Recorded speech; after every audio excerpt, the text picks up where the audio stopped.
There we go. We are live. I was in the going live icon was going around and around and around. Never happened. But now it did. I had to back out, come back in, and here I am. All right. Welcome, everyone. Welcome to the live stream listening party. We're going to continue with part 3 of Zen Mind, Beginner's Mind. All right. I got a notification on my phone that Jason Quinn Zen is live. So I guess it's happening. All right. Let's see who is in the chat. Of course, we have Tom, who is first to make a comment. Hello from Germany. We have Jeff from Providence. Raul. Sup? Raul's here. Usual suspects. Silviu. Hello from Dallas, Texas. Helena from South Africa. Good to see you again. Welcome back. We're on a Sunday here. Let's see who appears on Sunday. John from Oklahoma. Hey, John, how's it going? Hashim, hello everyone. Raul, no coming, no going. And I would add on to that. Then what? Okay. So I guess we'll just get this started. No living, no dying. Then what? These are all wonderful teaching terms, but what does it actually mean? So I found part 3. So we're queued up to begin that. I think there's, let's see, about 50 minutes of the audio version of the book. Usually we chat for a half hour. Raul is on a roll today. Samsara's Nirvana. Okay. It's a good idea.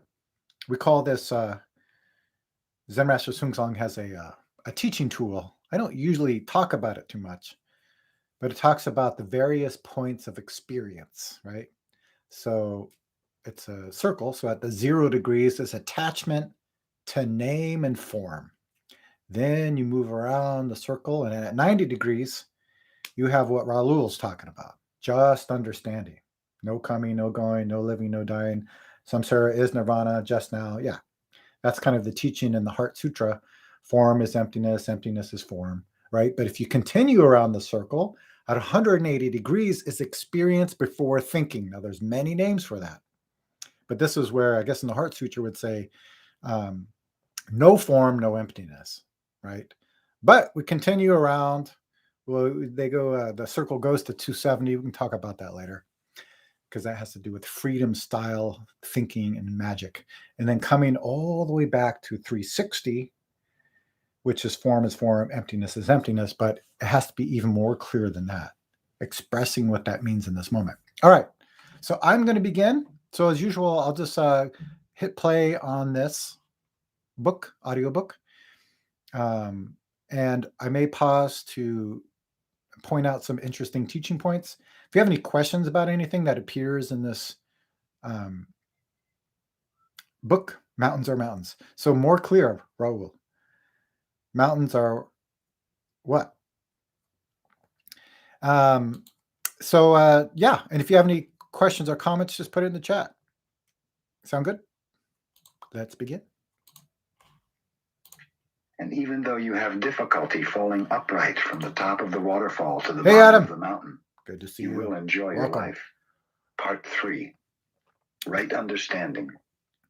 Traditional Zen Spirit. Traditional the most important Zen Spirit. And Raul, yes. Okay, this is what we call 360. It's not based on conceptual thinking. Very good. Very clear. Things in our practice are our physical posture and our way of breathing. We're not so concerned about a deep understanding of Buddhism. Hey, there we're talking about. As a philosophy, Buddhism is a very deep, wide. Correct. Raul, you're also right. So how does BS help this world? That's very important. And firm system of thought. But Zen is not concerned about philosophical understanding. We emphasize practice. Yes. We should understand why our physical posture and breathing exercise are so important. Instead of having a deep understanding of the teaching, we need a strong confidence in our teaching, which says that originally we have Buddha nature. Mm-hmm. Our practice is based on this faith. Before Bodhidharma went to China, almost all the well-known stock You don't have to, Raul. words of Zen were in use. For You can do whatever you want. instance, there was the term sudden enlightenment. Sudden enlightenment is not an adequate translation, but tentatively I will use the expression. Sudden enlightenment. Enlightenment comes all of a sudden to us. This is true enlightenment. Before Bodhidharma, people thought that after a long preparation, sudden enlightenment would come. Thus, Zen practice was a kind of training to gain enlightenment. Actually, many people today are practicing Zazen with this idea. But this is not the traditional understanding of Zen. The understanding passed down from Buddha to our time is that when you start Zazen, there is enlightenment, even without any preparation. Good. Whether you practice Zazen or not, you have Buddha nature. It's true. Because you have it, there is enlightenment in your practice. The points we emphasize are not the stage we attain, but the strong confidence we have in our original nature and the sincerity of our practice. We should practice Zen with the same sincerity as Buddha. If originally we have Buddha nature, the reason we practice Zazen is that we must behave like Buddha. To transmit our way is to transmit our spirit from Buddha. So we have to harmonize our spirit, our physical posture, and our activity with the traditional way. You may attain some. This is interesting. You'll probably hear in my videos or live streams that I talk a lot about the example of the Buddha, right? How he, explored the world and saw the suffering of the world. And it gave him a great question, which led him to start practicing. And then he had an experience of this Buddha nature or enlightenment nature. But then he did something. He got up from the tree and did something. He didn't have to do that. In fact, he didn't want to do that. Some particular stage, of course, but the spirit of your practice should not be based on an egoistic idea. According to the traditional Buddhist understanding, our human nature is without ego. When we have no idea of ego, we have Buddha's view of life. Our egoistic ideas are delusion, covering our Buddha nature. We are always creating and following them, and in repeating this process over and over again, our life becomes completely occupied by ego-centered ideas. This is called karmic life, or karma. The Buddhist life should not be karmic life. The purpose of our practice is to cut off the karmic spinning mind. If you are trying to attain enlightenment, that is a part of karma. You are creating and being driven by karma, and you're wasting your time on your black cushion. According to Bodhidharma's understanding, So I may talk about it in different ways, but I talk about the grasping, right? Like if we want enlightenment or trying to grasp something outside of ourselves, then we either don't get it, or we do get it, we can't keep it, or we get it and we want more, it's not enough. So this is kind of the outcome of that grasping. It's not good or bad, it just has a natural result. Practice based on any gaining idea is just a repetition of your karma. Forgetting this point, many later Zen masters have emphasized some stage to be attained by practice. More important than any stage which you will attain is your sincerity, your right effort. Right effort must be based on a true understanding of our traditional practice. When you understand this, that's a really hard word, attain.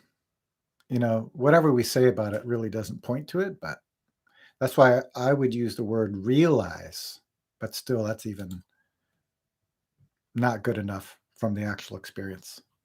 But that's what we try. Point, you will understand how important it is to keep your posture right. When you do not understand this point, the posture and the way of breathing are just a means to attain enlightenment. If this is your attitude, it would be much better to take some drugs instead of sitting in the cross-legged position. If our practice is only a means to attain enlightenment, I think we talked about this in that last live stream, did we? There is actually no way to attain it. We lose the meaning of the way to the goal. But when we believe in our way firmly, we have already attained enlightenment. When you believe in your way, enlightenment is there. But when you cannot believe in the meaning of the practice which you are doing in this moment, you cannot do anything. You are just wandering around the goal with your monkey mind. You are always looking for something without knowing what you are doing. If you want to see something, you should open your eyes. Interesting. When you do not understand Bodhidharma Zen, you are trying to look at something with your eyes closed. We do not slight. Yeah, another way of teaching that too is, can you see your eyes? No, it's the wrong way of using eyes. Or it's not a wrong approach, but it's not a clear approach. How do you use your eyes, right? So many people are trying to understand their mind, but how do they use the mind is more important. The idea of attaining enlightenment, but the most important thing is this moment, not someday in the future. We have to make our effort in this moment. This is the most important thing for our practice. Before Bodhidharma, the study of Buddha's teaching resulted in a deep and lofty philosophy of Buddhism, and people tried to attain its high ideals. This is a mistake. Bodhidharma discovered that it was a mistake to create some lofty or deep idea and then try to attain it by the practice of zazen. If that is our zazen, it is nothing different from our usual activity or monkey mind. It looks like a very good, a very lofty and holy activity, but actually there is no difference between it and our monkey mind. That is the point that Bodhidharma emphasized. Before Buddha attained enlightenment, he made all possible efforts for us, and at last he attained a thorough understanding of the various ways. You may think Buddha attained some stage where he was free from karmic life, but it is not so. Many stories were told by Buddha about his experiences after he attained enlightenment. He was not at all different from us. When his country was at war with a powerful neighbor, he told his disciples of his own karma, of how he suffered when he saw that his country was going to be conquered by the neighboring king. If he had been someone who had attained an enlightenment in which there was no karma, there would have been no reason for him to suffer so. And even after he attained enlightenment, he continued the same effort we are making. But his view of life was not shaky. His view of life was stable, and he watched everyone's life, including his own life. He watched himself and he watched others with the same eyes that he watched stones or plants or anything else. He had a very scientific understanding. That was his way of life after he attained enlightenment. When we have the traditional spirit to follow the truth as it goes and to practice our way without any egoistic idea, then we will attain enlightenment in its true sense. And when we understand this point, we will make our best effort in each moment. That is true understanding of Buddhism. So our understanding of Buddhism is not just an intellectual understanding. Our understanding at the same time is its own expression, is the practice itself. Not by reading or contemplation of philosophy, but only through practice. Actual practice can we understand what Buddhism is. So you can see all of kind of different Zen traditions will point to the same point, basically, as doing the actual practice, having the experience yourself.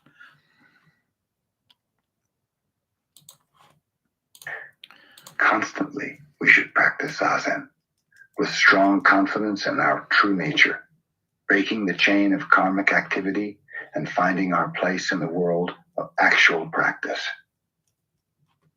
Transiency. The basic teaching of Buddhism is the teaching of transiency, or change.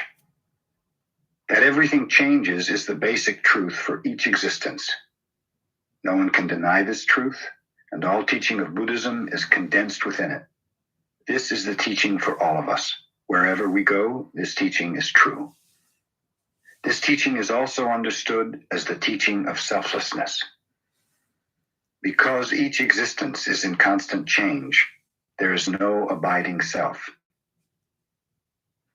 In fact, the self-nature of each existence is nothing but change itself, the self-nature of all existence. There is no special, separate self-nature for each existence. This is also called the teaching of nirvana. Right. Everything has this original nature. But this thing about everything's changing is interesting too. So earlier I talked about the Zen circle that Zen Master Sung Song would use to teach. And again, saying that everything changes is still at the 90 degrees point, right? Because this moment doesn't have past, present, and future. So how can anything change, right? Just like Dogen said, you wouldn't call ashes logs and logs trees, right? Every moment is complete as it is. When we realize the everlasting truth of everything changes and find our composure in it, we find ourselves in nirvana. Silviu, you're asking about Shikantaza, which is just a meditation technique, right? Which means really no technique. You just sit and perceive everything as it is. My experience with people who are brand new to Zen, it's very difficult to do it. It's not impossible, but some people need a little more help. So there's other tools we might give students just to help them. Again, Shikantaza just means you're not using any technique. You're just seeing, just listening, just perceiving everything as it is in this moment, right? But if you use a different kind of technique like mantra or some kind of phrase or counting breath, it's the same. It's a tool to help us see, to help us hear, to perceive the moment as it is. Raul, what is just now?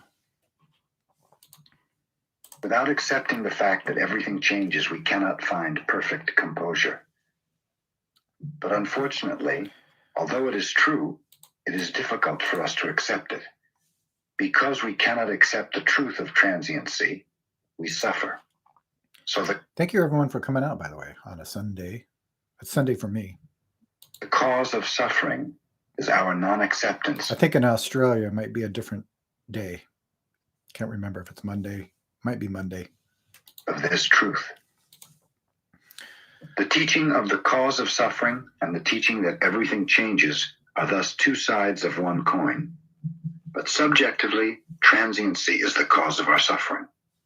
Objectively, this teaching is simply the basic truth that everything changes. Dogen Zenji said, teaching which does not sound as if it is forcing something on you is not true teaching. The teaching itself is true, right, and in itself does not force anything upon us. But because of our human tendency, we receive the teaching as if something was being forced on us. But whether we feel good or bad about it, this truth exists. If nothing exists, this truth does not exist. Buddhism exists because of each particular existence. We should find perfect existence through imperfect existence. We should find perfection in imperfection. For us, complete... This reminds me of a koan. Sometimes koans will just appear in my mind from the Whole World's a Single Flower that I use for Kongan interviews, 365 Kongans for everyday life. There's a saying that the Buddha taught the Dharmas to save all minds. But if you do not keep any of these minds, what use is there for the Dharma? That's a really interesting point. Perfection is not different from imperfection. The eternal exists because of non-eternal existence. In Buddhism, it is a heretical view to expect something outside this world. We do not seek for something besides ourselves. We should find the truth in this world through our difficulties, through our suffering. This is the basic teaching of Buddhism. Pleasure is not different from difficulty. Good is not different from bad. Bad is good, good is bad. They are two sides of one coin. So enlightenment should be in practice. That is the right understanding of practice and the right understanding of our life. So to find pleasure in suffering is the only way to accept the truth of transiency. Without realizing how to accept this truth, you cannot live in this world. Even though you try to escape from it, your effort will be in vain. If you think that there is some other way to accept the eternal truth that everything changes, that is your delusion. Wow. This is the basic teaching of how to live in this world. Whatever you may feel about it, you have to accept it. You have to make this kind of effort. So, until we become strong enough to accept difficulty as pleasure, we have to continue this effort. Actually, if you become honest enough or straightforward enough, it is not so difficult to accept this truth. You can change your way of thinking a little bit. It is difficult, but this difficulty will not always be the same. Sometimes it will be difficult, and sometimes it will not be so difficult. If you are suffering, you will have some pleasure in the teaching that everything changes. When you are in trouble, it is quite easy to accept the teaching. So why not accept it at other times? It is the same thing. Sometimes you may laugh at yourself. Right. Another tech or way of saying this too is perceiving everything as truth, right? So when things are difficult, that is the truth. When things are not difficult, that is the truth, right? Usually we're grasping after one experience and we're trying to get rid of another experience, which is the definition of suffering. All right, Suzuki Roshi. Discovering how selfish you are. But no matter how you feel about this teaching, it is very important for you to change your way of thinking and accept the truth of transiency. Emptiness. Ooh. If you want to understand Buddhism, it is necessary for you to forget all about your preconceived ideas. To begin with, you must give up the idea of substantiality or existence. That's very difficult for people to do. If you follow my channel and watch sometimes some of the comments, you'll see it's very hard to let go of this conceptual understanding. The usual view of life is firmly rooted in the idea of existence. For most people, everything exists. They think whatever they see and whatever they hear exists. Of course, the bird we see and hear exists. It exists. But what I mean by that may not be exactly what you mean. The Buddhist understanding of life includes both existence and non-existence. The bird both exists and does not exist at the same time. We say that a view of life based on existence. All right, so everyone following this, does a bird exist or does it not exist? Let me know. Existence alone is heretical. If you take things too seriously, as if they existed substantially or permanently, you are called a heretic. Most people may be heretics. We say true existence comes from emptiness and goes back again into emptiness. What appears from emptiness is true existence. We have to go through the gate of emptiness. This idea of existence is very difficult to explain. Many people these days have begun to feel, at least intellectually, the emptiness of the modern world, or the self-contradiction of their culture. In the past, for instance, the Japanese people had a firm confidence in the permanent existence of their culture and their traditional way of life. But since they lost the war, they have become very skeptical. Some people think this skeptical attitude is awful. It's hard to answer this kind of question, huh, Tom? But I like where you're going with this. Silviu, to breathe is to die, so to exist plus its opposite. What does that mean? David, the whole universe is all of the same stuff. Well, that's how we teach it in Buddhism, right? Everything has the same substance. I just saw, I'm going to share this article with you. I don't know if I can do it here, about how they found some star matter that had the same substance of something in our teeth, which shows that if you really look, science is showing that every element of our body is part of this universe, right? So yeah, of course, everything has the same substance, but we're attached to our thinking, especially opposites thinking. So we don't see this connection. But actually, it is better than the old attitude. As long as we have some definite idea about or some hope in the future, we cannot really be serious with the moment that exists right now. You may say, I can do it tomorrow or next year, believing that something that exists today will exist tomorrow. All right. Some people I see have eyes of a keen-eyed lion, or maybe the ears. Trixie Cat, for some reason, I thought this started at 3 p.m. Hi, Jason in chat. Yeah. I remember doing these streams at different times, but they've all been like within a half hour of each other. I think if we do future streams, one thing that helps is to go to the video link, and then you can set a reminder. So if you're not on my email list, go to my website and get on there. And I usually send the link of the stream itself, and you can click on it and it'll show like YouTube live stream coming up in 3 days. And you can click on set reminder and it will remind you in advance. I believe that's how it works. At least that's how I have been seeing it. But either way, it's good to see you here, Trixie. We still got like some time. We have about, I think, 34 minutes of the audio version of this book. So let's continue.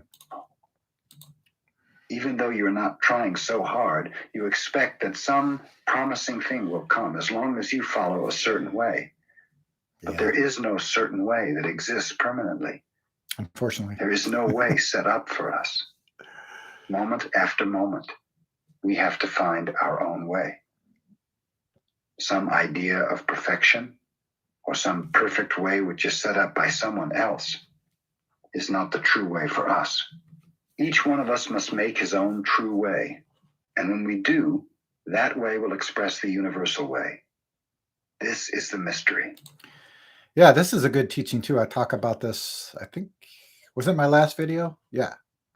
That Zen doesn't have the answer, you do. So that's what it means by following the way. So it's not following Suzuki Roshi's path or the Buddha's path, right? It's about perceiving this moment, becoming one, then responding to what appears. That is your way, which is the Buddha way.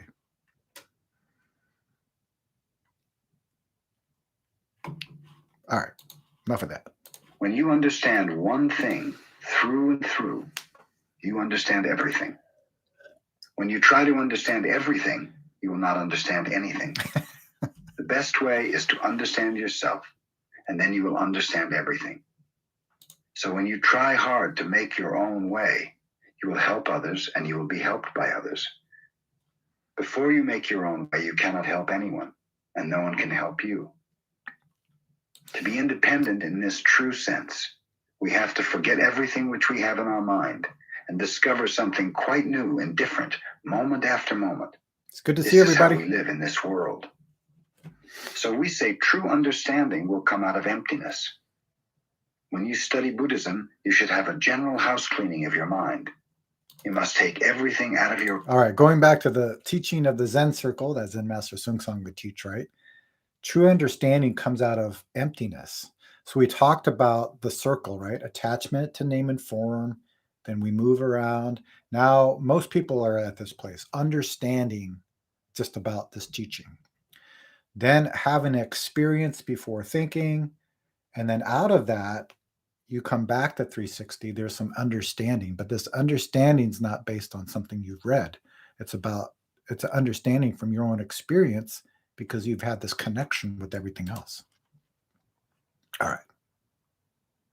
Good to see everyone. I'm glad you're chatting with each other. Room and clean it thoroughly. If it is necessary, you may bring everything back in again. You may want many things, so one by one you can bring them back. But if they're not necessary, there's no need to keep them. We see the flying bird. Sometimes we see the trace of it. John has that piece I was talking about. Fluoride was found the first time outside of our solar system and a galaxy 12 billion light years away.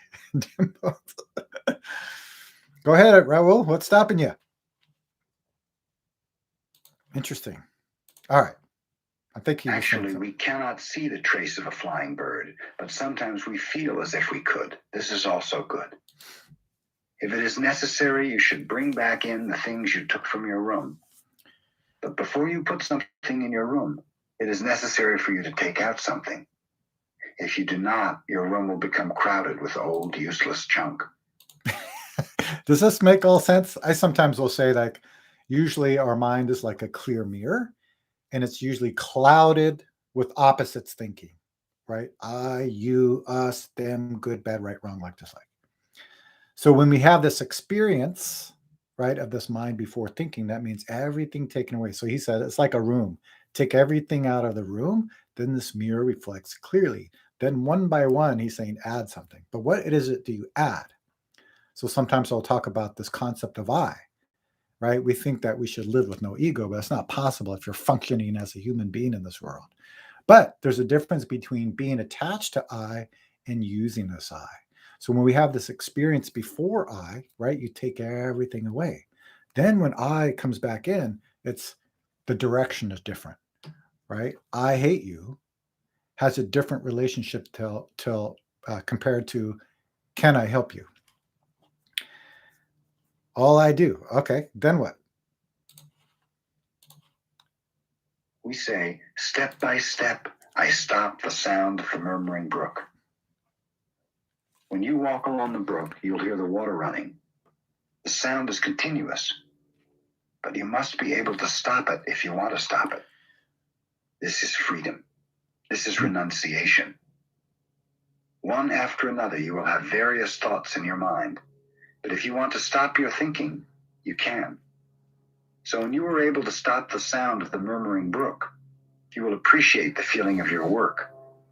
But as long as you have some fixed idea or are caught by some habitual way of doing things, you cannot appreciate things in their true sense. If you seek for freedom, you cannot find it. Absolute freedom itself is necessary before you can acquire absolute freedom. That is our practice. Our way is not always to go in one direction. Sometimes we go east, sometimes we go west. To go 1 mile to the west means to go back 1 mile to the east. Usually, if you go 1 mile to the east, it is the opposite of going 1 mile to the west. But if it is possible to go 1 mile to the east, that means it is possible to go 1 mile to the west. All right, I use this as a kongan. I think if you've had interviews with me in the last 3 months, I asked you this. To go eastward is to walk westward, right? So what does this actually mean? These are great teachings, but there's something interesting there. Good to see everyone. Welcome to the live stream. This is freedom. Without this freedom, you cannot be concentrated on what you do. You may think you are concentrated on something, but before you obtain this freedom, you'll have some uneasiness in what you are doing. Because you are bound by some idea of going east or west, your activity is in dichotomy or duality. Definitely. As long as you are caught by duality, you cannot attain absolute freedom and you cannot concentrate. Amen. Concentration is not to try hard to watch something. Good point. In Zazen, if you try to look at one spot, you'll be tired in about 5 minutes. This is not concentration. Concentration means freedom. So your effort should be directed at nothing. You should be concentrated on nothing. In Zazen practice, we say your mind should be concentrated on your breathing. But the way to keep your mind on your breathing is to forget all about yourself and just to sit and feel your breathing. If you are concentrated on your breathing, you will forget yourself. And if you forget yourself, you will be concentrated on your breathing. Interesting point. Yeah, I give interviews every 2 weeks. Not every 2 weeks, sorry. The second and fourth Sunday of the month. If you can join that on Empty Gate Zen Center, I'll be there next week. I do not know which is first. So actually, there is no need to try too hard to be concentrated on your breathing. Just do as much as you can. If you continue this practice, eventually you will experience the true existence which comes from emptiness. Believing in nothing. Ooh, believing in nothing. I discovered that it is necessary, absolutely necessary, to believe in nothing. That is, we have to believe in something which has no form and no color. Something which exists before all forms and colors appear. This is a very important point. No matter what God or doctrine you believe in, if you become attached to it, your belief will be based more or less on a self-centered idea. Right.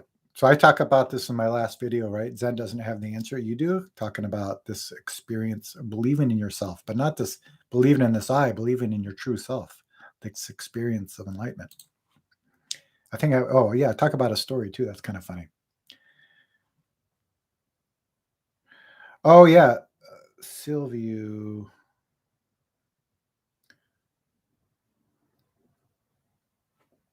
Yeah. You strive for a perfect faith in order to save yourself. But it will take time to attain such a perfect faith. You will be involved. Also, hey, Raul, don't try. Do. Why try? In an idealistic practice. In constantly seeking to actualize your ideal, you will have no time for composure. But if you are always prepared for accepting everything we see as something appearing from nothing, knowing that there is some reason why a phenomenal existence of such and such a form and color appears, then at that moment you will have perfect composure. Wow. When you have a headache, there is some reason why you have a headache. If you know why you have a headache, you will feel better. But if you do not know why, you may say, oh, I have a terrible headache. Maybe it is because of my bad practice. If my meditation or Zen practice were better, I wouldn't have this kind of trouble. If you understand conditions in this way, you will not have perfect faith in yourself or in your practice until you attain perfection. You will be so busy trying that I'm afraid you'll have no time to attain perfect practice. So you may have to keep your headache all the time. This is a rather silly kind of practice. This kind of practice will not work. But if you believe in something which exists before you had the headache, and if you know the reason why you have the headache, then you'll feel better naturally. To have a headache will be all right, because you are healthy enough to have a headache. If you have a stomach ache, your stomach is healthy enough to have pain. But if your stomach becomes accustomed to its poor condition, you will have no pain. That is awful. You will be coming to the end of your life from your stomach trouble. So it is absolutely necessary for everyone to believe in nothing. But I do not mean voidness. There is something. But that something is something which is always prepared for taking some particular form. And it has some rules or theory or truth in its activity. This is called Buddha nature, or Buddha himself. When this existence is personified, we call it Buddha. When we understand it as the ultimate truth, we call it Dharma. And when we accept the truth and act as a part of the Buddha, or according to the theory, we call ourselves Sangha. But even though there are 3 Buddha forms, it is one existence which has no form or color, and it is always ready to take form and color. This is not just theory. This is not just the teaching of Buddhism. This is the absolutely necessary understanding of our life. Without this understanding, our religion will not help us. We will be bound by our religion, and we will have more trouble because of it. If you become the victim of Buddhism, I may be very happy, but you will not be so happy. Yeah.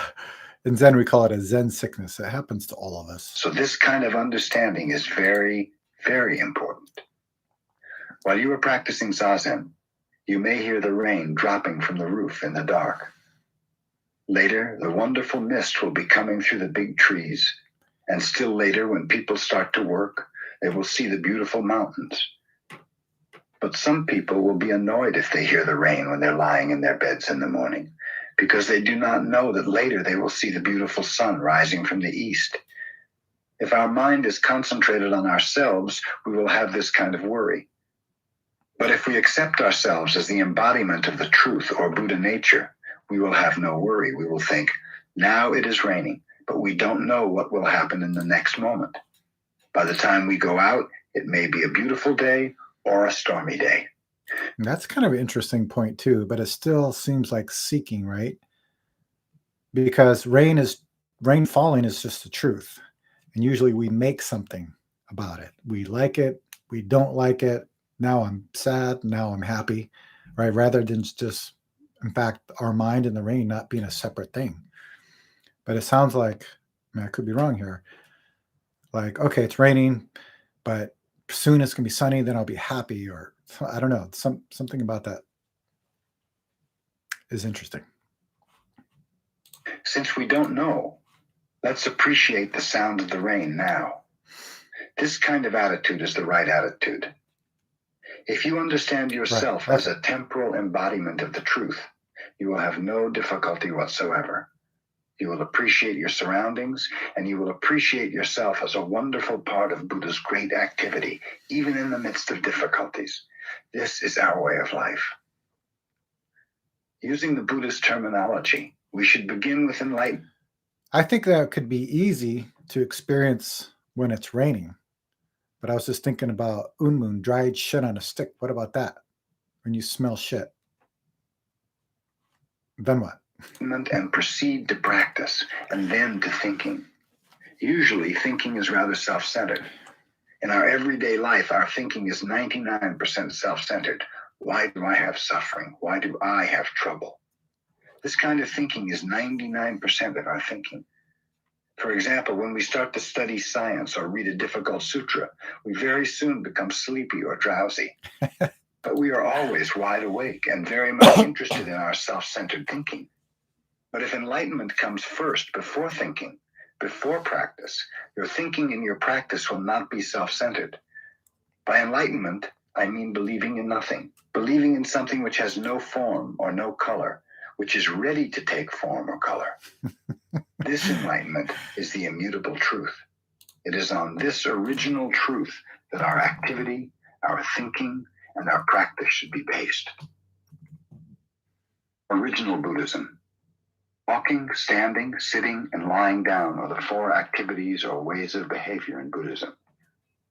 Zazen is not one of the 4 ways of behavior. And according to Dogen Zenji, the Soto school is not one of the many schools of Buddhism. The Chinese Soto school may be one of the many schools of Buddhism, but according to Dogen, his way was not one of the many schools. If this is so, you may ask why we put emphasis on the sitting posture, or why we put emphasis on having a teacher. The reason is because Zazen is not just one of the 4 ways of behavior. Zazen is a practice which contains innumerable activities. Zazen started even before Buddha and will continue forever. So this sitting posture cannot Zazen happened even before Buddha, yes. And also enlightenment was also before Buddha too. Compared to the other 4 activities. Usually people put emphasis on some particular position or on some particular understanding of Buddhism, and they think, this is Buddhism. But we cannot compare our way with the practices people normally understand. Our teaching cannot be compared to other teachings of Buddhism. This is why we should have a teacher who does not attach. I'm glad those days are over, Adam, for me anyways. To any particular understanding of Buddhism. The original teaching of Buddha includes all the various schools. As Buddhists, our traditional effort should be like Buddha's. We should not attach to any particular school or doctrine. Amen. But usually, if we have no teacher, and if we take pride in our own understanding, we will lose the original characteristic of Buddha's teaching, which includes all the various teachings. Because Buddha was the founder of the teaching, people tentatively called his teaching Buddhism. But actually, Buddhism is not some particular teaching. Buddhism is just truth, which includes various truths in it. Zazen practice is the practice which includes the various activities of life. So actually, we do not emphasize the sitting posture alone. How to sit is how to act. We study how to act by sitting, and this is the most basic activity for us. That is why we practice Zazen in this way. Even though we practice Zazen, we should not call ourselves the Zen school. We find how to act by sitting. It's interesting. So that's, again, it's not just sitting, but it's connecting to what's in front of us, not being separate, then responding with what is appearing. Interesting teaching. We just practice Zazen, taking our example from Buddha. That is why we practice. I'm not sure where the chat's going, though.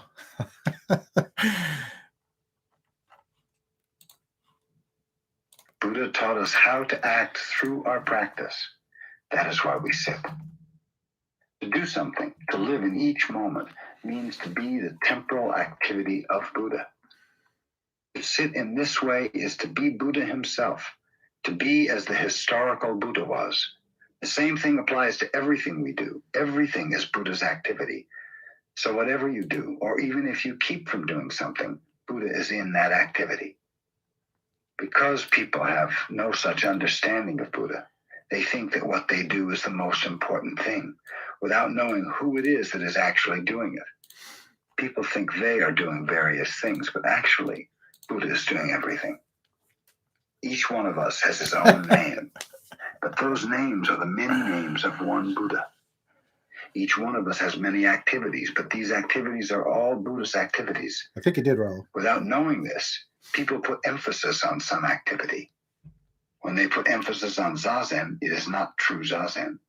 It looks as if they are sitting in the same way as Buddha. You're right, Trixie. But there is a big difference in their understanding of our practice.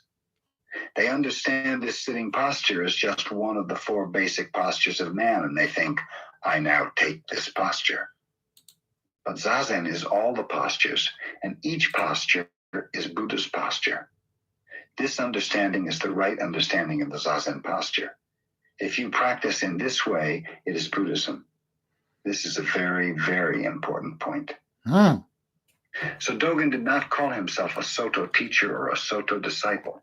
He said, other people may call us the Soto school, but there is no reason for us to call ourselves Soto. You should not even use the name Soto. No school should consider itself a separate school. Yeah, I think most of these great teachers have said that. Zen Master Sungsong said, I don't teach Korean Buddhism. I don't teach Zen Buddhism. I don't teach American Buddhism. I only teach don't know. It should just be one tentative form of Buddhism. But as long as various schools do not accept this kind of understanding, as long as they continue calling themselves by their particular names, we must accept the tentative name of Soto. But I want to make this point clear. Actually, we are not the Soto school at all. We are just Buddhists. We are not even Zen Buddhists. We are just Buddhists. If we understand this point, we are truly Buddhists. Are you all Zen Buddhist or Buddhist? Buddhist teaching is everywhere. Today it is raining. This is Buddhist teaching. Wind blows, leaves fall. People think their own way or their own religious understanding is Buddha's way without knowing what they are hearing or what they are doing or where they are. Religion is not any particular teaching. Religion is everywhere. We have to understand our teaching in this way. We should forget all about some particular teaching. We should not ask which is good or bad. There should not be any particular teaching. Teaching is in each moment, in every existence. That is the true teaching. I think that's in my video, yeah? Everything's your teacher. I think we covered this. Very important point, actually. Buddha's enlightenment. I'm very glad to be here on the day Buddha attained enlightenment under the Bo tree. When he attained enlightenment under the Bo tree, he said, it is wonderful to see Buddha nature in everything and in each individual. What he meant was that when we practice Zazen, we have Buddha nature, and each of us is Buddha himself. By practice, he did not mean just to sit under the Bo tree or to sit in the cross-legged posture.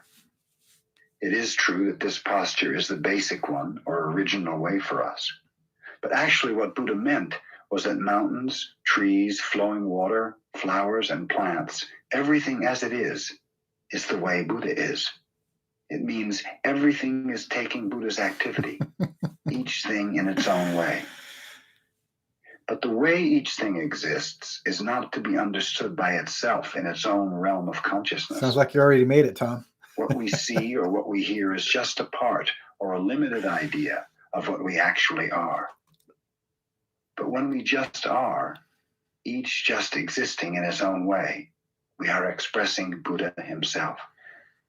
In other words, when we practice something such as Zazen, then there is Buddha's way or Buddha nature. When we ask what Buddha nature is, it vanishes. But when we just practice Zazen, we have full understanding of it. The only way to understand Buddha nature is just to practice Zazen, just to be here as we are. So what Buddha meant by Buddha nature was to be there as he was, beyond the realm of consciousness. Buddha nature is our original nature. We have it before we practice Zazen and before we acknowledge it in terms of consciousness. So in this sense, whatever we do is Buddha's activity. If you want to understand it, you cannot understand it. When you give up trying to understand it, true understanding is always there. Usually after I some... notice he covers that point a lot, that true understanding is already here, right? It's just something that we realize or see or perceive. Zazen, I give a talk. But the reason people come is not just to listen to my talk, but to practice Zazen. We should never forget this point. The reason I talk is to encourage you to practice Zazen in Buddha's way. So we say that... I've heard someone say that before. Although you have Buddha nature, if you are under the idea of doing or not doing Zazen, or if you cannot admit that you are Buddha, then you understand neither Buddha nature nor Zazen. But when you practice Zazen in the same way as Buddha did, you will understand what our way is. We do not talk so much, but through our activity, we communicate with each other, intentionally or unintentionally. We should always be alert enough to communicate with or without words. If this point is lost, we will lose the most important point of Buddhism. Wherever we go, we should not lose this way of life. That is called being Buddha, or being the boss. Wherever you go, you should be the master of your surroundings. This means you should not lose your way. So this is called Buddha. Watch out for the claws. Because if you exist in this way always, you are Buddha himself. Without trying to be Buddha, you are Buddha. This is how we attain enlightenment. To attain enlightenment is to be always with Buddha. Is this book really, audiobook really word for word? Just out of curiosity. I mean, I'm assuming it is. Those who have read the book. Repeating the same thing over and over, we will acquire this kind of understanding. I notice he says the same thing a lot, but I notice that I also do that with too in my book. And there's a technique for that, right? Someone asked Zen Master Sung Song, wow, for so many years, 20 years of teaching, all you do is say the same thing over and over again. Why is that? And Zen Master Sung Song said, because nobody's listening. Fear our claws. The mind claws, the one you have to fear. If you lose this point and take pride in your attainment or become discouraged because of your idealistic effort, your practice will confine you by a thick wall. We should not confine ourselves by a self-built wall. So when Zazen time comes, just to get up, to go and sit with your teacher, and to talk to him, Who's your and teacher? listen to him, and then go home again. All these procedures are our practice. In this way, without any idea of attainment, you are always Buddha. This is true practice of Zazen. Right. I think we covered that last week, John. You're right. Same with the Zen Master Sung Song. He didn't write anything. It was just talks that were gathered. It's amazing how they put these together. But yeah, it makes sense. Totally makes sense. Because usually in Dharma talks, we're saying the same thing over and over again. We're just trying to use different words to disguise that. Then you may understand the true meaning of Buddha's first statement. See Buddha nature in various beings and in every one of us. Epilogue. Ooh, Zen Mind. getting to the end, everyone. Here in America, we cannot define Zen Buddhists the same way we do in Japan. American students are not priests and yet not completely laymen. I understand it this way. That you are not priests is an easy matter, but that you are not exactly laymen is more difficult. I think you are special people and want some special practice that is not exactly priest practice and not exactly layman's practice. You are on your way to discovering some appropriate way of life. I think that is our Zen community, our group. But we must also know what our undivided original way is and what... I hear you, Silvia. So okay, interesting. Cool. Marcin, so he talked a lot. Sounds like it. But very important. Dogen's practice is. Dogen Zenji said that some may attain enlightenment and some may not. This is a point I'm very much interested in. Although we all have the same fundamental practice which we carry out in the same way, some may attain enlightenment and some may not. It means that even if we have no experience of enlightenment, if we sit in the proper way with the right attitude and understanding of practice, then that is Zen. The main point. I loved how actually Hui Ning, the sixth ancestor, approached this kind of teaching. You know, he was asked, what is the difference between an enlightened person and someone who is not? And he said nothing, except the enlightened person sees it or realizes it, and the quote, unenlightened person does not, right? So meaning that we all have enlightenment, just wake up to it. Is to practice seriously. And the important attitude is to understand and have. I think that's the point, Raul, of this whole book, is that worlds you will never reach it. So hopefully we'll actually practice. And practice just means realizing it. Confidence in big mind. We say big mind or small mind or Buddha mind or Zen mind. And these words mean something, you know, but something we cannot and should not try to understand in terms of experience. That's where we said. We talk about enlightenment experience, but it is not some experience we will have in terms of good or bad, time or space, past or future. It is experience or consciousness beyond those distinctions or feelings. So we should not ask, what is enlightenment experience?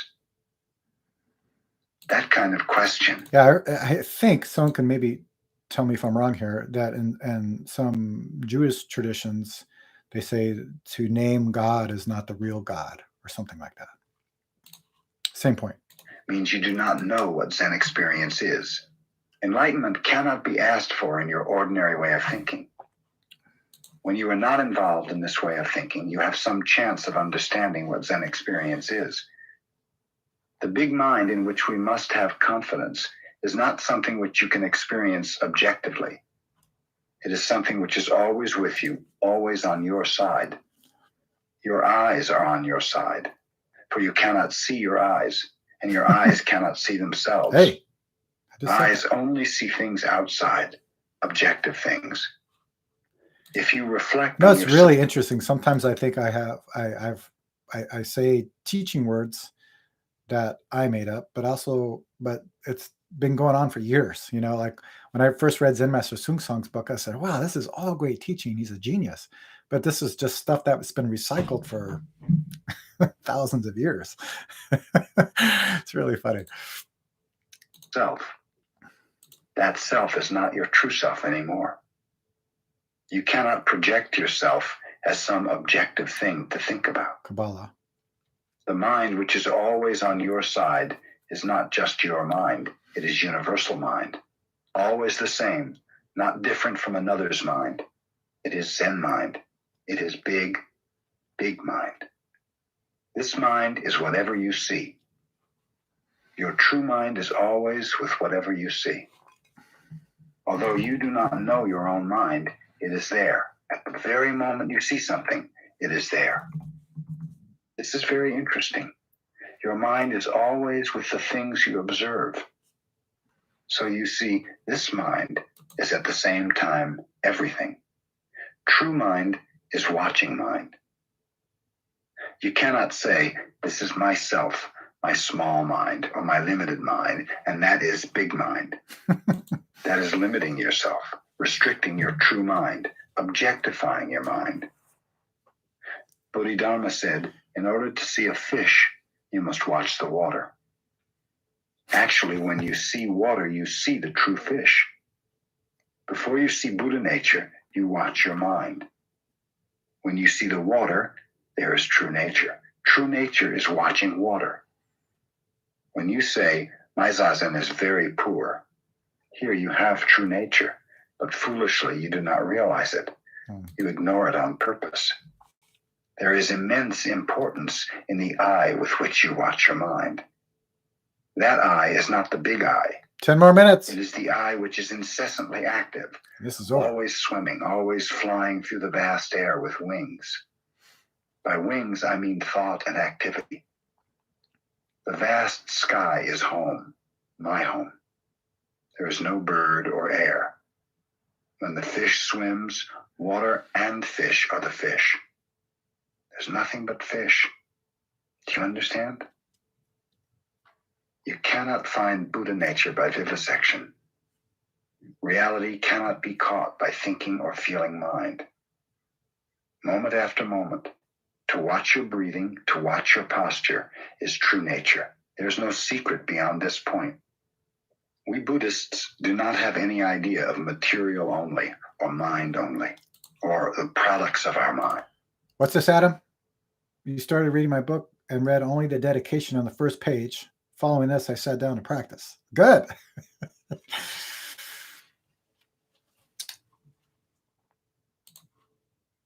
Or mind is an attribute of being.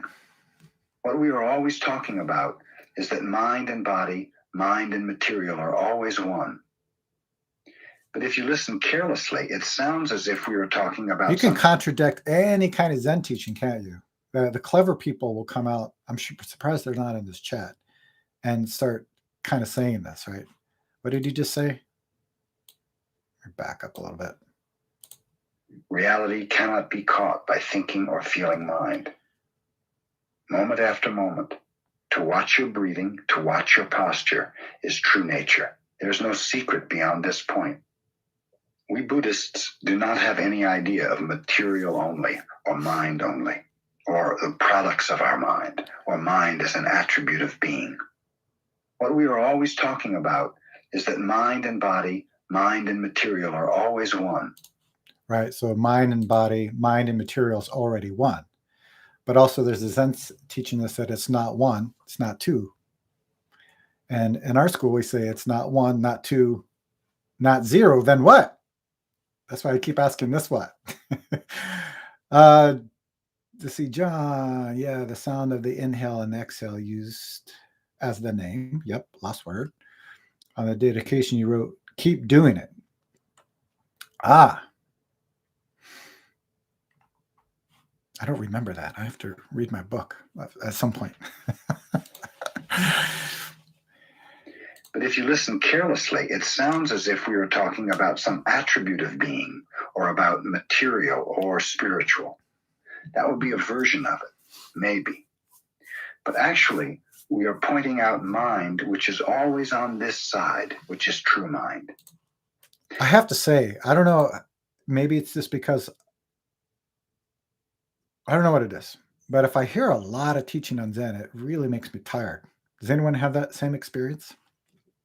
Or anything, not just Zen, but it could be Buddhism, Zen. I'm getting tired. Enlightenment experience is to figure out, to understand, to realize this mind which is always with us and which we cannot see. Do you understand? No. If you try to attain enlightenment as if you see a bright star in the sky, it will be beautiful, and you may think, this is enlightenment. Oh, yeah. That is not enlightenment. That understanding is literally heresy. Wow. Even though you do not know it, in that understanding you have the idea of material only. Dozens of your enlightenment experiences are... Okay. John, you're saying read your book when you're thinking of writing another. The publisher asked me to write another book. They have 2 books in mind. And I just can't do it. like that. Some material only, some object of your mind, as if through good practice you have found that bright star. That is the idea of self and object. It is not the way to seek for enlightenment. The Zen school is based on our actual nature, on our true mind as expressed and realized in practice. Zen does not depend on a particular teaching, nor does it substitute teaching for practice. We practice Zazen to express our true nature, not to attain enlightenment. Bodhidharma's Buddhism. Helena, I think this is exactly right. Too much thinking about non-thinking. Yeah. I mean, the teaching's clear. Don't get me wrong. It's too much. Like, even if I hear my own talks, I can barely listen to it. It's really hard to edit my videos, to be honest. It makes me tired. Is to be practice, to be enlightenment. At first, This may be a kind of belief, but later it is something the student feels or already has. What is it? Physical practice and rules are not so easy to understand, maybe especially for Americans. Whoa. You have an idea of freedom which concentrates on physical freedom, on freedom of activity. This idea causes you some mental suffering and loss of freedom. You think you want to limit your thinking. You think some of your thinking is unnecessary or painful or entangling, but you do not think you want to limit your physical activity. For this reason, Hyakujo established the rules and way of Zen life in China. He was interested in expressing and transmitting the freedom of true mind. Zen mind is transmitted in our Zen way of life based on Hyakujo's rules. You too, Adam. Yeah. I think we naturally need some way of life as a group and as Zen students in America. And as Hyakujo established our way of monastic life in China. You have to realize, too, this book was written in when was it, 1970 or something like that? I think we must establish an American way of Zen life. I'm not saying this jokingly. I'm pretty serious. But I do not want to be too serious. If we become too serious, we will lose our way. If we are playing games, we will lose our way. Little by little, with patience and endurance, we must find the way for ourselves, find out how to live with ourselves and with each other. In this way, we will find out our precepts. If we practice hard, concentrate on Zazen, and organize our life so that we can sit well, we will find out what we are doing. But you have to be careful in the rules and way you establish. If it's too strict, you will fail. If it is too loose, the rules will not work. Our way right. Coming from different Zen traditions, ours probably in the Quantum School of Zen, I've heard, because I haven't sat in other traditions, that there's not as strict as most other Zen traditions. And really, that really depends on the person's karma, right? Some people really need a very strict type of practicing, maybe even has like extreme kind of practicing. Just really depends on the person. Chill Dragon. I'm not sure if it was in Zen Mind, Beginner Mind, but I read one Zen master who said Zazen and the deep state of mind during meditation itself is enlightenment. I found that interesting. Yeah, we would say, what isn't enlightenment? Even Zen Master Sung Song said thinking is enlightenment, but that's a very interesting teaching. What did he really mean by that? Adam, let's go for a walk with Chicory. That sounds like a good should plan. be strict enough to have authority. An authority everyone should obey. A few more minutes. The rules should be possible to observe. This is how Zen tradition was built up, decided little by little, created by us in our practice. We cannot force anything. But once the rules have been decided, we should obey them completely until they are changed. I had this crazy idea. Sometimes I have dreams at night, but it's not usual dreams. Sometimes it's ideas for the everyday Zen series. And I think it was last night. I was dreaming that Chick and I went camping. I think the video was about us camping or something. I don't remember, but kind of was like, hey, that would be fun, actually. Just Chick and I. We need to bond more. As I told you in the last video, he's going through some issues. But that might help. Trixie knows Chicory. Boy, I say that 5 times fast. It is not a matter of good or bad, convenient or inconvenient. You just do it without question. That way your mind is free. The important thing is to obey your rules without discrimination. This way you will know the pure Zen mind. To have our own way of life means to encourage people to have a more spiritual and adequate way of life as human beings. And I think one day you will have your own practice in America. The only way to study pure mind is through practice. Our inmost nature wants some medium, some way to express and realize itself. We answer this inmost request through our rules, and patriarch after patriarch shows us his true mind. In this way, we will have an accurate, deep understanding of practice. We must have more experience of our practice. All right, At John. least we must have some enlightenment experience. You must put confidence in the big mind, which is always with you. Faith. You should be able to appreciate things as an expression of big mind. This is more than faith. This is ultimate truth, which you cannot reject. I would call it great faith, not as faith in believing that something's going to happen, but just that intuitive faith that we already have this. See what I mean? It's like anything you say about Zen, you can contradict. That's why it's like, all right, so we have to practice. Otherwise, we'll also argue about it. I have a video about that too, I think, don't I?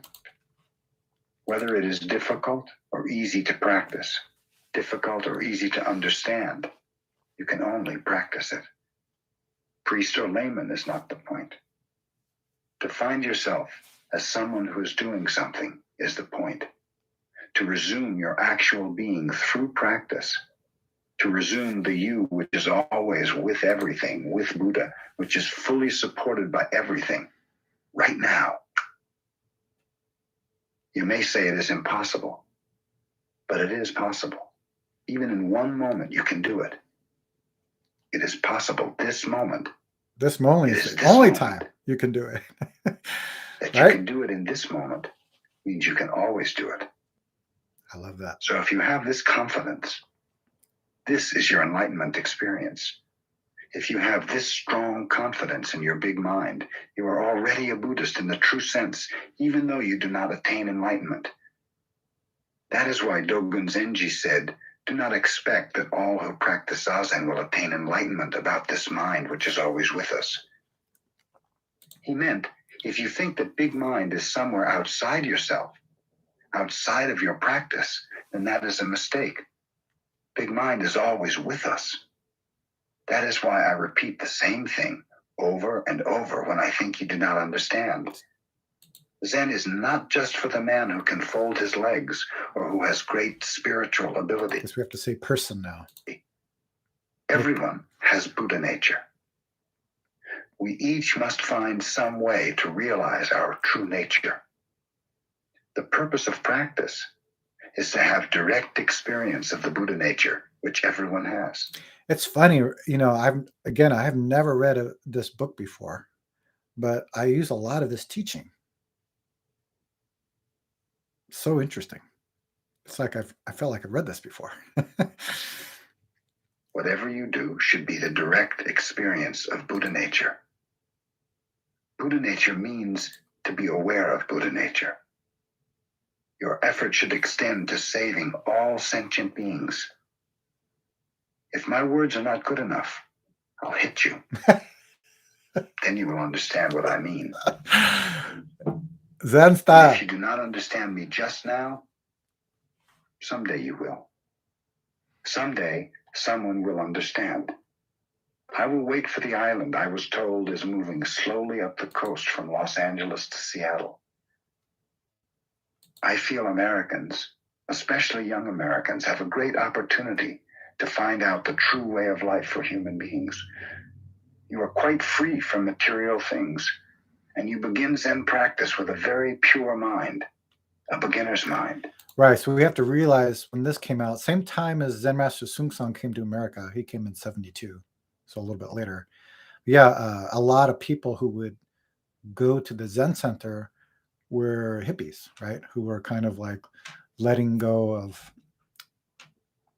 I guess, external things that would usually make us happy or content. But Zen Master Sung said they had a chance to really benefit from the practice, except they'd have to let go of one thing, and that's the idea of freedom. And I think, who said this? Helena, yeah, just do leads to freedom. Very interesting. Hey, Cesare, what are you doing? We only have 1 minute left to listen. You can understand Buddha's teaching exactly as he meant it. But we must not be attached to America or Buddhism or even to our practice. That's good. We must have beginner's mind, free from possessing anything, a mind that knows everything is in flowing change. Nothing exists but momentarily in its present form and color. One thing flows into another, and cannot be grasped. Before the rain stops, we hear a bird. Even under the heavy snow, we see snowdrops and some new growth. In the east, I saw rhubarb already. In Japan, in the spring, we eat cucumbers. That's it.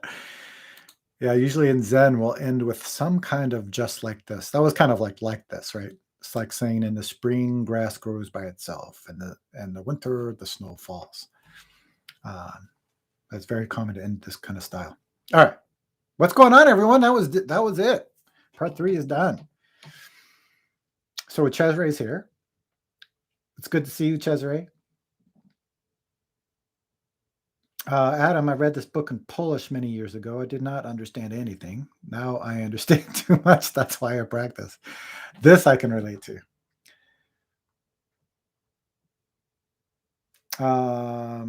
Trixie Cat, hi, Cesare. A whole minute. That's great. Yeah, you didn't miss anything. Maybe just eating the cucumbers part was enough. Who else is here? Raul, every idea, notion, every concept separate, which is not separate. Yes. People are laughing at Adam. What did Adam do?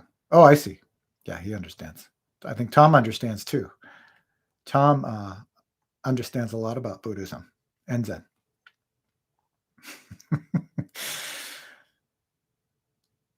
2 years ago, I opened this and thought I wasted $16. Well, at least you read it. I haven't read any Zen books except for Zen Master Sung Song, to be honest. I mean, I tried to read a couple more after that, but I just really, for me, it's a matter of time.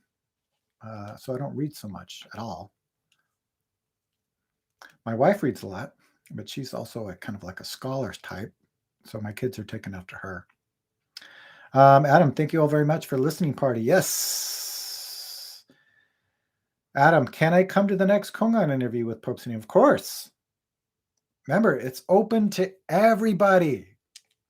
This is why I started my own project, right? So I know in the Quantum Online Sangha, you have to be a paying member to get interviews with the teachers. That's just the way, because of the structure and how it's set up. But for Empty Gate Zen Center and most other Zen centers too, you can come to any of the interviews.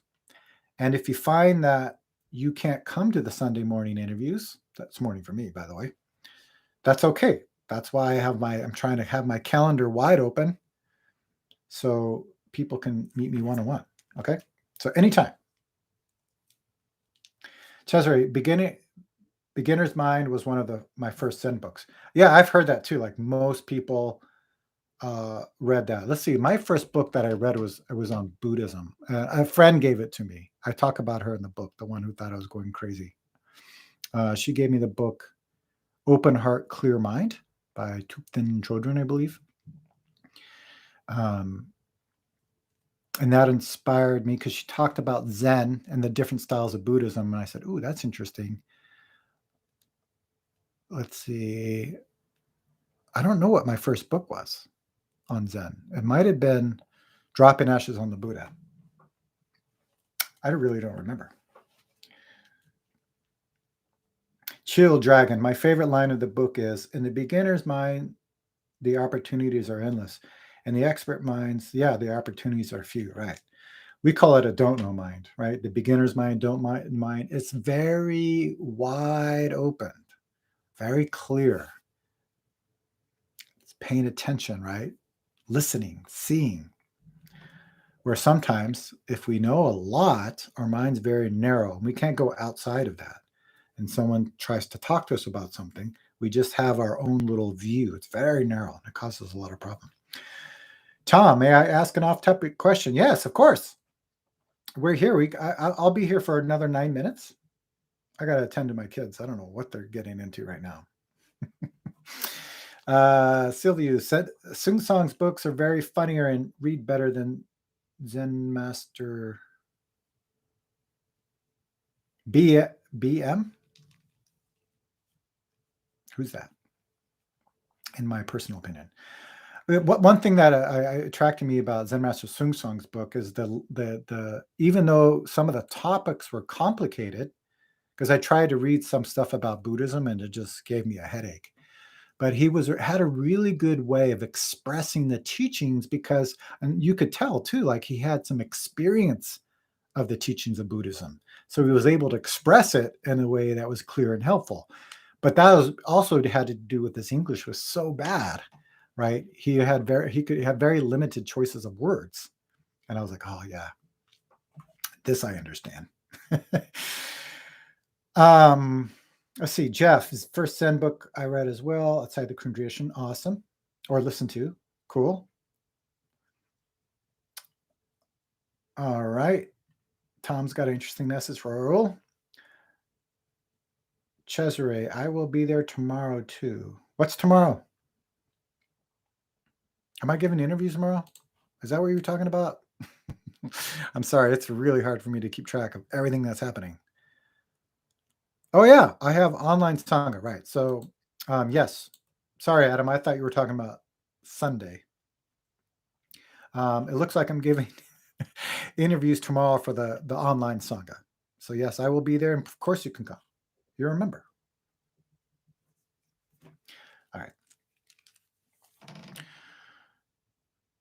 All right. Tom, Jason, can you say something about the possible Kongan workshop? What's your idea? Will it be historical or rather topical or even completely practice related? Yes, yes, and yes. That was my idea. I think in my book, again, because of I had a word count limit to each question, so I couldn't expand on pretty much anything, to be honest. So I had to be really hitting the bullet points.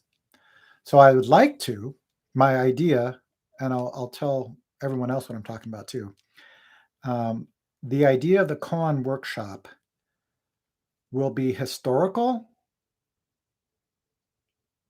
Then maybe we'll go over like some kind of famous ones that are in the Mumun Kwan, Blue Cliff Record, and then how I teach them, right? Because different Zen traditions teaches them in different ways. Okay. Does that sound interesting? That's just my idea. It's kind of like what I wanted to do in the book, but I couldn't because of the limitations. So what Tom is talking about, if you follow my YouTube channel, if you're not, go ahead and subscribe right now. Once we get to 250 subscribers, usually I do some kind of event. I think when we got to 50 or was it 75, I did some kind of workshop. I did the foundations of Zen. I've been asking people on Patreon what they would be interested in, and there's two things that I will do. So I think the first one will be when we get to 250 subscribers, I'm going to do a free workshop on koans, and that will be via Zoom. So basically you would register, it's free, and get all that information. Plus we can see each other too. It's a little more intimate in this kind of situation. And that's what he's referring to. And the second thing I'm going to do is finally do the next live stream. I wouldn't call it a party, but maybe it could be. My wife and I are going to do a live stream together. She had this idea that people don't really know me or understand me and have some big idea about me, and she wants to clarify all of that. So it would be kind of like a Q&A type of hangout with her and I answering questions. Okay, so okay, Tom. Okay, sounds very interesting. Yeah, I think it's important, really important. First of all, I think the historical part's interesting because they were used in a completely different way, koans, right? And basically it was to test a student's enlightenment and to have that transmission between teacher and student. Now it's still like that in some ways or another, but it has changed, right? Just like, Suzuki Roshi was talking about how Buddhism has to change. He kept talking about American style Buddhism and what that will look like, which he didn't know at the time. Because if it can't adapt to the culture or what's happening now, it will die. And that's one of the reasons, besides politically, that Zen died in China, because it never it stopped connecting to everyday life. So that's my idea. I think it'll be very interesting to see kind of the historical aspects of it, cover some famous ones, and then how we use that. And we might do some live kind of exchanges. I know Zen Master Sung Song, when he would give the first interview, the Kongan interview, he would have a kind of like a group of people in there, and it was kind of a live thing. So I think that might be fun too. So it'll be also interactive as well. Adam, see you soon. Yes. Marcine, Jason, what is the best meditation routine? It's the one that you can actually do. Many people have this crazy idea, especially after retreats, right? I'm going to do 300 bows a day. I'm going to sit an hour in the morning and evening. I'm going to do some chanting, like all these different things. But it's not sustainable, right? They can do it maybe for a week or 2 weeks, then they're completely right. So Suzuki Roshi talked us about this, and the Buddha also mentioned this when he was doing extreme practicing, right? He heard this music teacher talk to the student saying, if your string of the instrument is too tight, it's going to snap, not going to be able to play. But also if it's too loose, right, it also won't play. It's not going to have any benefit to the listener or the player. So it's finding what works for your situation. So if someone's just starting off, I said, hey, just sit 10 minutes a day. Well, I don't have time. Okay, what time do you get up? 7:30? Get up at 7, right? So start even with 10 minutes a day. I think it's better to do something consistently every day than doing like 2 hours of practice twice a week, right? Because doing that consistently reminds us that we can continue the meditation moment to moment in our lives. And really, that's the most important. Suzuki Roshi mentioned this many times in this book. Right now is the time, this moment. But sometimes we need that kind of formal practice or routine to do it. Okay. So if you want to talk more about your situation and a routine that's going to work for you, let's meet. Okay. All right. Cesare, yes, you have interviews. Thank you. Really, I'm kind of like sometimes day by day, especially on the weekends. I don't know what's going on. But there's a lot going on because I'm doing stuff for Empty Gate, I'm doing stuff for the Quantum School of Zen, but also I'm trying to do my own stuff. So, I looked at my schedule and I don't know how long I can keep this up, but I'm going to try my best. But it starts at 5 a.m. and it ends at 5:30 p.m. But that's just everything I'm going to do. In fact, my idea, and this may not work, my next Everyday Zen series is going to have a full schedule right when I get up to when I go to bed video. And it won't be long. I'm going to probably fast forward some stuff, if you know what I'm saying. All right, let me just get through this. Adam saying, Marcine, just relax and do it. That's always good advice for anything that you're doing. Marcine said, I'm very relaxed. Thanks. All right. Is that it? Cool. Thank you, everyone, for coming into the stream. Helena, thanks, Jason. Really great to meet like this. Yes, I'd like to continue doing this. I know I do the Empty Gate Zen Center live stream every Thursday, which I'll continue to do. But I like to do some more stuff on my channel, kind of like this. One idea, besides the Kendra and Jason live stream, would be doing, because I keep getting asked about this, and I have no idea about this person. Who was it? I can't even remember who it is now. All right. Alan Watts. Right. I keep getting asked, what do you think of Alan Watts? I don't know. I've never read anything about him. I think I've seen a couple seconds of videos here and there or some audio teaching. But I think the interest may be listening to one video of his about Zen. I think I found one. I just have to find it again. And that may be the next stream. Okay, John says, Alan Watts. Thank you. I need a lot of help when it comes to these.